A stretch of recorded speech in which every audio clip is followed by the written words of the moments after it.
A very good evening and welcome to the news tonight. Your one stop for the day's top stories from India and across the world. I'm Tracy Shilchi and here are the headlines. RBI brings down key interest rates by 0.25%, introduces measures to increase liquidity in the economy, indicates more accommodative stance for the productive sector.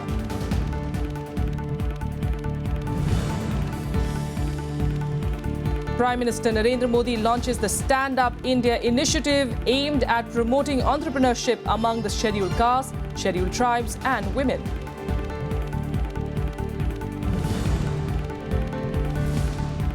NIA refutes reports in the Pakistani media, says India provided all the evidence demanded by its joint investigation team probing the Pathankot attacks.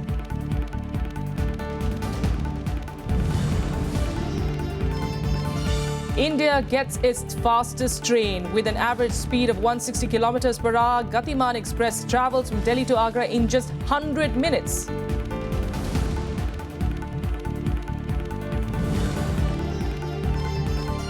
And the government orders multi-agency investigation into the Panama Paper leaks. Opposition wants the leak case handed to the Supreme Court.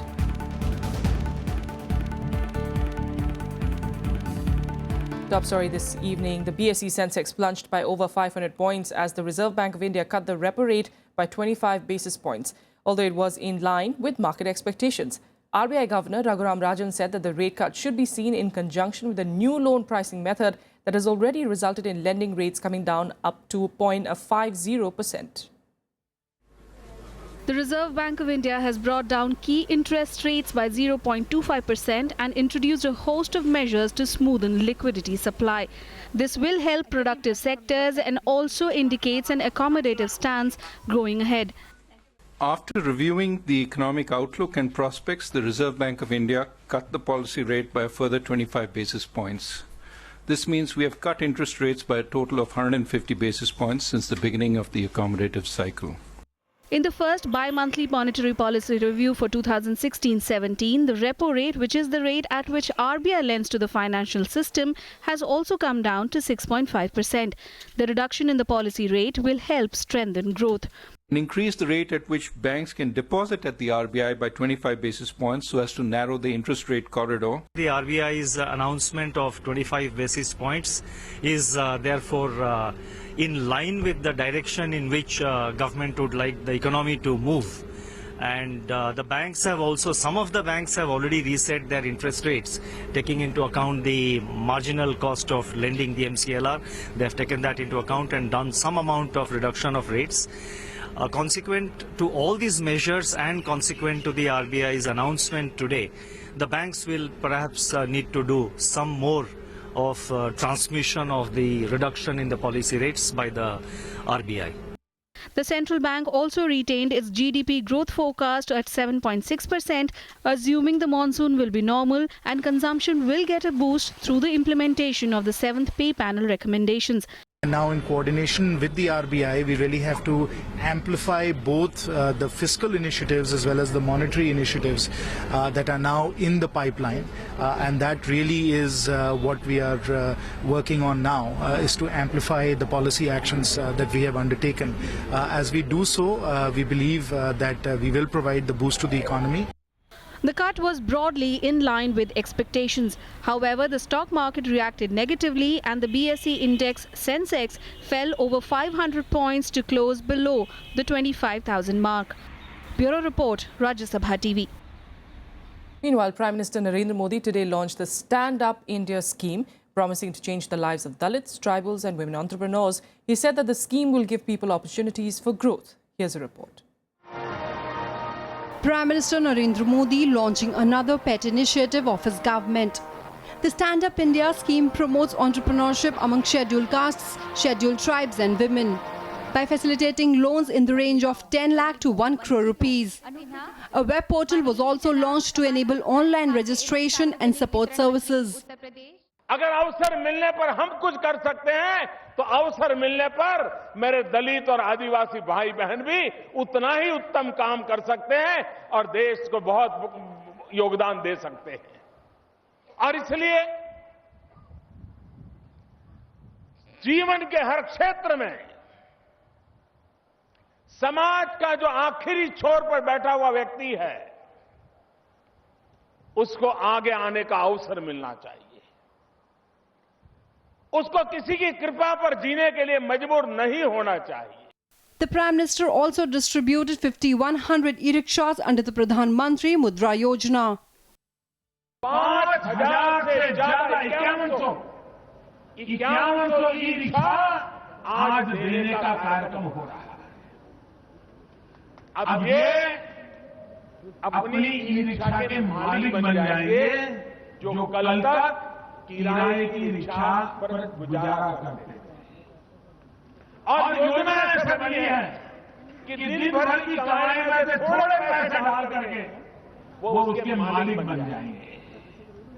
दूसरा, e rickshaw होने के कारण शरीर को जो मजदूरी करनी पड़ती थी वो कम हो जाएगी। The government is planning to create 2.5 lakh entrepreneurs through the scheme. Every bank branch will be required to provide 2 loans without collateral for setting up new enterprises. Bureau Report, Rajya Sabha TV. The National Investigation Agency today dismissed the Pakistani Joint Investigation Team's claims that it did not cooperate on the Pathankot attack probe. Denying Pakistani reports stating that India did not provide solid evidence to the team, the NIA said that on the contrary, India had provided proof in the form of intercepts, phone records, DNA of the terrorists, and even the additional information that the Pakistani JIT had demanded. Reports circulating in the Pakistan media claim that the JIT is accusing India of stage managing the Pathankot attack in order to use it as a vicious propaganda against Islamabad. The NIA, though, claimed that this was being done by an element within Pakistan that wants to create confusion. It also added that the Indian investigating agency will not fall into such a trap. But on to the other big national story today, and India got its fastest train, the Gatiman Express, on Tuesday. The train travelled from Delhi to Agra in just 100 minutes, a journey that normally takes up to 2 to 3 hours. Railway Minister Suresh Prabhu flagging off the country's fastest train for its maiden journey from New Delhi to Agra. The new train can reach a maximum speed of 160 kilometers per hour. It will run 6 days a week, except on Fridays. गतिमान express ये हमारे rail के लिए एक बहुत ही महत्वपूर्ण कदम है। हमने ये तय किया है कि पूरे देश में चलने वाली जितनी भी गाड़ियां हैं वो सभी रेलगाड़ियां आज के ज्यादा स्पीड से चले। हमारी ये कोशिश है कि आम जनता जिस गाड़ी से सफर करती है वो गाड़ी भी ऐसी स्पीड से चले कि उनके डेस्टिनेशन में पहुंचने के लिए उनको कोई भी दिक्कत ना आए। The Delhi-Agra journey that normally takes almost 3 hours can now be completed in less than 2. The launch of the semi-high-speed train heralds a new era of rail travel in the country. High speed travel के segment में भारतीय rail enter कर गई है। देश के लिए, लोगों के लिए, भारतीय रेल के लिए गौरव के क्षण है। और ऐसे गौरव के क्षण हम और भी लिखते रहेंगे, नए नए मील के पत्थर स्थापित करते रहेंगे, लोगों को बेहतर सुविधाएं देते रहेंगे। माननीय रेल मंत्री के नेतृत्व और प्रेरणा से हम और भी ट्रेन की सर्विसेज को वर्ल्ड स्तर तक ले जाने की कोशिश में ऐसे ही लगे रहेंगे। The train boasts of 12 AC coaches, hostesses in each compartment, free Wi-Fi facility, automatic doors, among the many other facilities on offer. On-board entertainment provide किया गया है जो कि अभी तक किसी भी ट्रेन सर्विस में नहीं है। इसमें पहला होगा ताकि यात्री अपने पीरियड में जब वहाँ बैठते हैं 100 मिनट की जर्नी है, उस 100 मिनट की जर्नी में उनको बहुत बेहतरीन केटरिंग सुविधाएं दी जाएंगी। ऑन बोर्ड जितनी भी क्लीनलीनेस की सर्विसेज हैं और बाकी हमारे जितने भी मैनेजमेंट है वो सारी सर्विसेज होंगी। उसके साथ साथ में एंटरटेनमेंट उनको प्रोवाइड किया जाएगा, तो उनकी जर्नी बहुत अच्छी, उनका जो एक्सपीरियंस है पूरी जर्नी का यहाँ से आगरा तक वो बहुत बेहतर होगा। कोशिश कर रहे हैं कि जैसा फ्लाइट में देते हैं सुविधा, वैसे सेम टू सेम ट्रेन में भी शुरुआत करें। अब ये शुरुआत है हमारी, अब आगे देखते हैं कैसे चलता है। पूरा 100% देने की कोशिश कर रहे हैं हम तो। फ्लाइट में जैसे सुविधा मिल रही है उनको ट्रेन में भी मिले, कस्टमर कंफर्टेबल हो। The journey will cost upwards of 700 rupees for an AC chair car seat and almost 1500 rupees for an executive AC chair car seat. Bureau Report, Rajya Sabha TV. And on to more news. In fact, let's get you all the national news updates in nationwide. Over 55 people died due to sunstroke and heatwave-related problems in the last 1 month in Telangana. The Met Department has issued a heatwave warning in several districts of the state.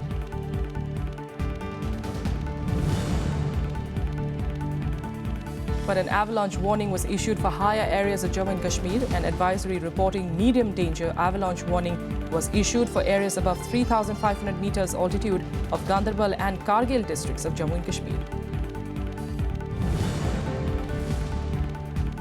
Bihar Chief Minister Nitish Kumar today announced a ban on Indian-manufactured foreign brands and all types of liquors in the state. He said that the announcement was being made after the experience of the last 4 days. The Bihar government has already banned liquor since the 1st of April this year.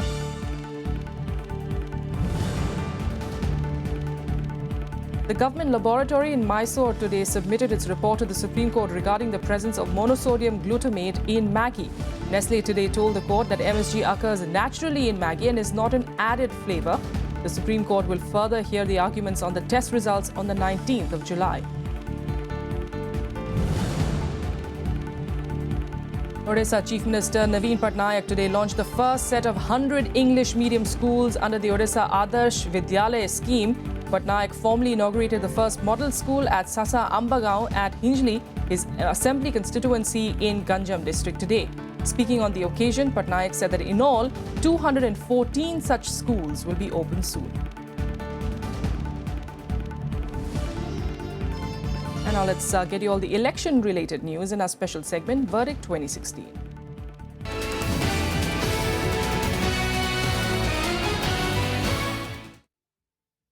Well, the Congress released its list of 83 candidates for the assembly polls in Kerala that includes the names of 33 of the 39 sitting legislators. The list was released by the All India Congress Committee a week after the final round of talks began in Delhi. The party said that it will soon announce the names of candidates for 3 more constituencies. As expected, 6 sitting legislators did not find place in the list. After a long tiff with the State Congress President, V.M. Sudhiran, Chief Minister Umen Chandy managed to get tickets for his cabinet colleagues K. Babu, K.C. Joseph, Adur Prakash and also legislator Dominic Presentation. But Chandy was unable to save his close aide Benny Benahan, who was in fact reportedly ejected by the party Vice President Rahul Gandhi, a move meant to placate Sudhiran. And our correspondent Ravindra Sharan spoke with the Vice President of Kerala Pradesh Congress Committee, M.M. Hassan, who said that the corruption charges against the ruling UDF government are baseless and that there is no infighting within the party. He also expressed confidence of coming back to power. What are the different issues, the achievements of the UDF government in the last 5 years, which you are going to highlight among the people? UDF government's main face is the development government. Always UDF stands for development. When you take the development of the Kerala, the history of the development, the last UDF government, led by Manchandi's government, was done big major development projects in the first time in the history of Kerala, especially International Harbour Vizhinjam, and one more international airport in Kannur, smart city which provides 1 lakh youngsters for IT jobs, and also the metro, first time in Cochin, the metro rail was starting. But sir, opposition is accusing the present government of huge corruption charges. Their only charges against the government is corruption charges, which are baseless, because they can't prove any of the court or any inquiry. And this is actually politically motivated, their corruption charges. Lottery is one of the issues, sir, where lottery system, which is already going on in here. Some of the one portion of the people, one segment of the society saying that it should be closed down. Other segment is saying that this is giving employment to a lot of people. Okay, but there are a lot of complaints. This lottery was given to the private business people. That was stopped. And government has taken it. And we are providing a lot of employment to the people. And the big lottery mafia was looting money from Kerala. It was stopped. Government was taken over. And one very, very important thing is the income of the lottery is we are spending for the charity. Rotation of government and every 5 years will change? No, I don't think. Because this time, the continuation of the UDF government will be the verdict. Because they want the continuation of the development. You are denying there is no infighting in the party and High Command is totally... No infighting in our party, but the opposite camp you can see when they have announced their candidates, especially LDF led by CPM, there are a lot of problems. They are rejecting. Mr. M.M. Hassan is of the opinion that this time there will be no rotation of the government. The UDF government, because of its prospectus and prospective agenda, and also the agenda of progress which they have done in last 5 years, the people will again vote them back to power. In Trivandrum with cameraman Chetan Sharma, Ravin Singh Shoran for Rajya Sabha TV. Meanwhile, in Tamil Nadu, the ruling AIADMK will field a record highest 227 candidates in the assembly elections, with Chief Minister J. Jayalalitha contesting from the flood-battered Chennai. Even the allies in the remaining 7 seats will seek votes on the AIADMK symbol. Jayalalitha announced the candidates list, saying that she will seek re-election from Radhakrishnan Nagar constituency in North Chennai, an area that was badly affected in the unprecedented December floods. The decision is significant, as opposition parties were hoping to make the government's handling of the floods in the city a major election plank. Now, the AIADMK General Secretary also said that her party will contest all 30 seats in Puducherry and put up 7 candidates in Tamil areas of Kerala. However, the most significant part of the announcement of the candidates was the fact that AIADMK has not given tickets to more than 100 sitting MLAs, including ministers. Instead, Jayalalitha rewarded those who switched loyalties to her party from the DMDK, the DMK and the PMK.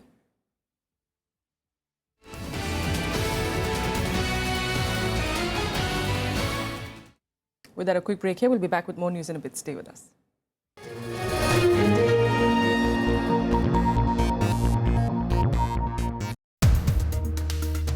From 91 onwards, we're a much more open economy. And we've benefited from it. We made a mistake because we should have first had a GST in place. I mean, an effort was made to put GST in place 5 years ago. What is the lesson? The lesson is let's get it done now. Entrepreneurs very often come to the bank in a Fiat in order to get a loan. Yeah. And then when they need it to be restructured, they come on a Mercedes. Watch Montek Ahluwalia articulate his views on state of the economy. Only on Rajya Sabha television.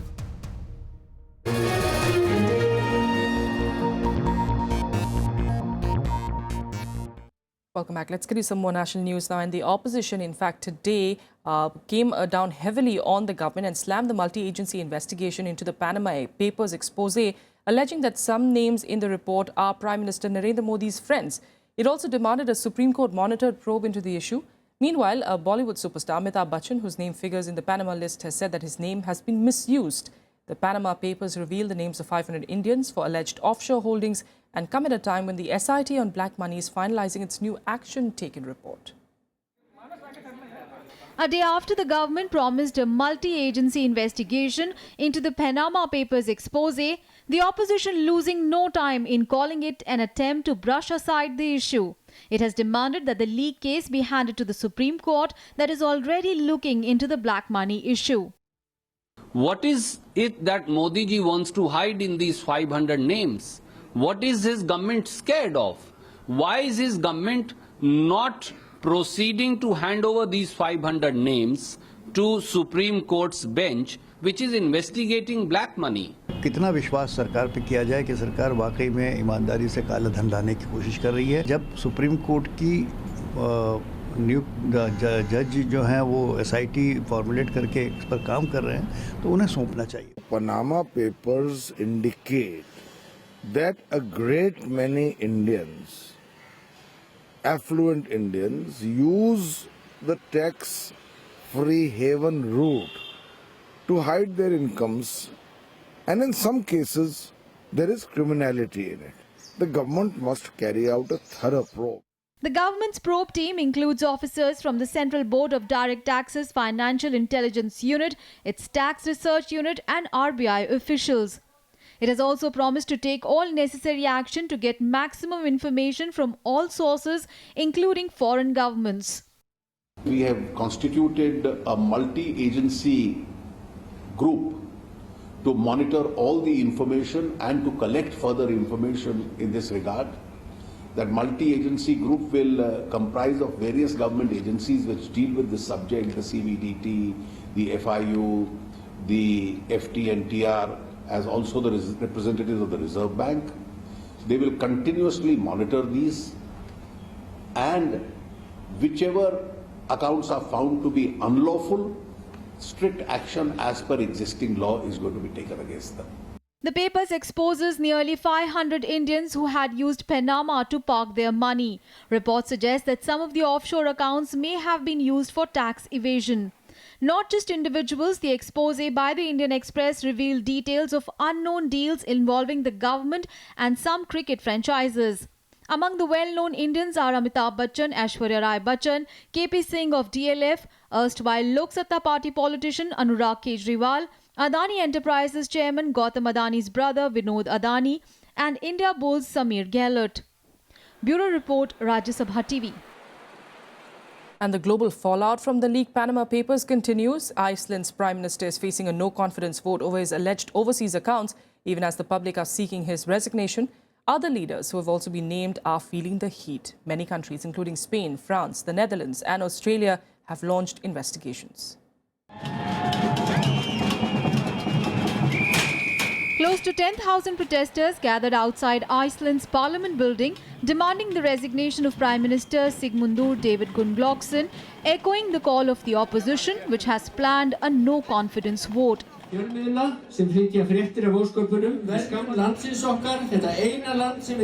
is the fallout of the leaked documents that show Prime Minister Gunnlaugsson's wife owning a tax haven-based company with large claims on the country's collapsed banks. This impact is just a tip of the iceberg. I'm just protesting like the rest of the nation, it appears. What are you protesting? I would like the Prime Minister to resign. The extent of the situation was a total surprise. So that's why I'm here. Gunnlaugsson is just one of a number of world leaders facing scrutiny since the Panama Papers leak came about. The claims are based on millions of documents hacked from Mossack Fonseca, a Panamanian law firm.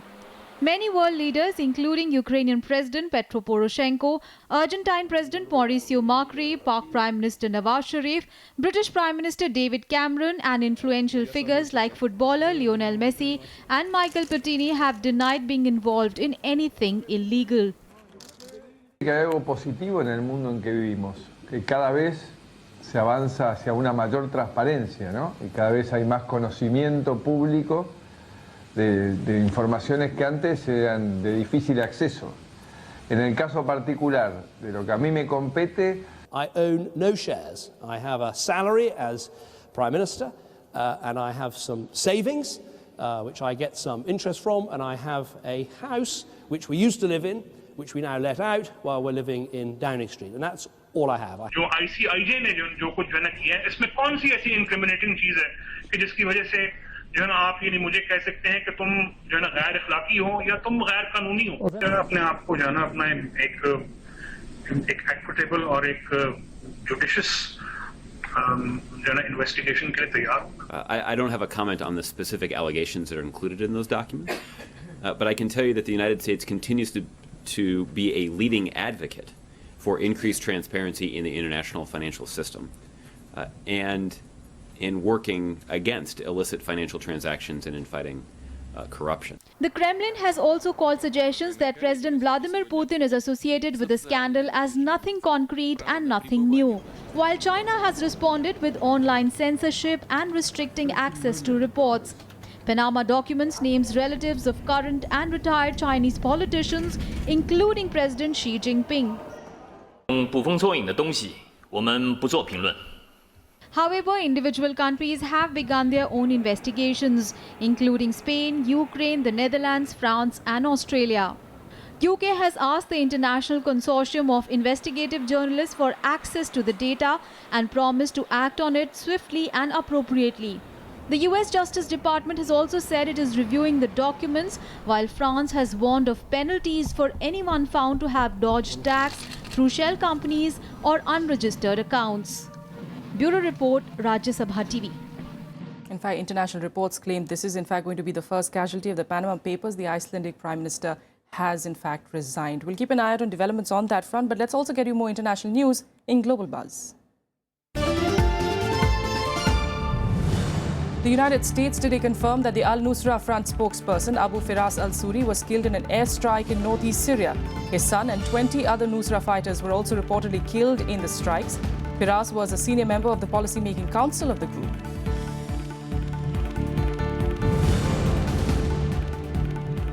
Vietnam's health ministry reported that 2 women were infected with the Zika virus. A 64-year-old from the popular beach resort of Nha Trang became the country's first confirmed case.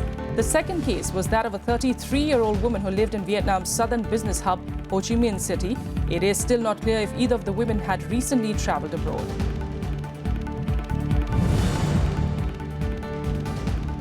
IMF chief Christine Lagarde today turned up the volume on her calls for stronger action by the world's economies to boost growth.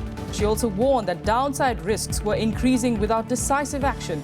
In a speech at Frankfurt's Goethe University, Lagarde described specific moves, including for the US to raise its minimum wage, for Europe to improve job training, and for emerging economies to cut fuel subsidies and boost social spending.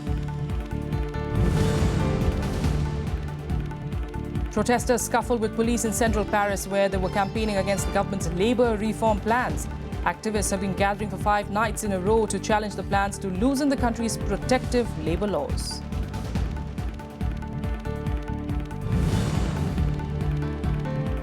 At least 6 people were killed and many injured in a suicide bomb attack in Parwan province of Afghanistan on Tuesday. The blast took place when a suicide bomber detonated his explosive-laden vehicle in Sayagard district. And now let's get you all the latest from the world of sports in Sports Beat. Virat Kohli has been named the skipper of the World 11 that was named by the ICC at the conclusion of the World T20. Ashish Nehra is the other Indian player to find a berth. The team includes the 12th man and has 4 players from England, 2 each from India and the West Indies, and 1 each from Australia, Bangladesh, New Zealand and South Africa. Indian women's hockey team's dismal run continued as they suffered a narrow 1-2 loss against world number 5 China in their last Pool B match of the Hawke's Bay Cup. After playing a goalless first quarter, Poonam Rani gave India the lead in the 19th minute, but Yu Chuan scored the equalizer for China in the third quarter before Mang Yeng Yu sealed the match with another goal in the final quarter. India will next play Japan in the quarterfinal on the 7th of April.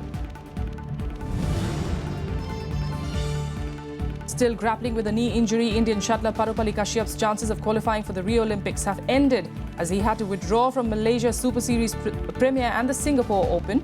Kashyap had hoped to recover in time to compete in Malaysia and Singapore, but an Olympic qualification now seems a far cry. Pakistan's wicket-keeper batsman Sarfaraz Ahmed has been named the captain of its T20 team. He replaces Shahid Afridi, who resigned from the position after his side's dismal World T20 campaign. Sarfaraz was appointed the vice-captain of the ODI and T20 teams last year. And that's all we have for you on the news tonight. Good night.